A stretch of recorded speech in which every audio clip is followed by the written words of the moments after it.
When was coffee discovered? Numerous tales tell the story of the discovery of the very first coffee bean and its very uniquely invigorating effect.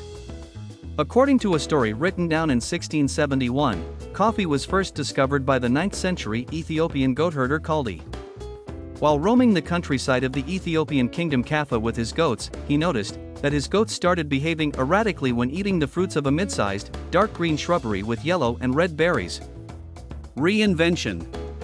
Today, there are about as many different stories about the discovery of coffee as there are varieties of coffee.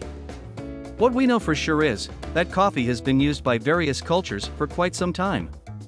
In Kaffa, people started eating coffee berries around 1,000 years ago. They either ate raw coffee berries or processed them into a stiff dough made from animal fat and fleshed coffee beans. Even though Kaffa is understood to be the place of the coffee's birth, the Ethiopian province's name is not responsible for the naming of coffee. Ethiopia, coffee isn't actually called coffee but rather buna. What is thought today is that Arabic words like kakvi, giving strength, or kawa, wine, drink, established European words like coffee, cafe or coffee. In Turkey, coffee is still called by the Arabic word kahve to this date.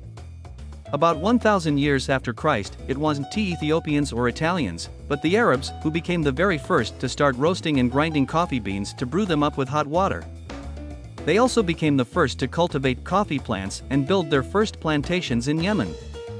From the discovery of the very first specimen of Coffea arabica all the way to its refinement to Italian espresso as we know it today, coffee conducts a long, successful and very interesting journey.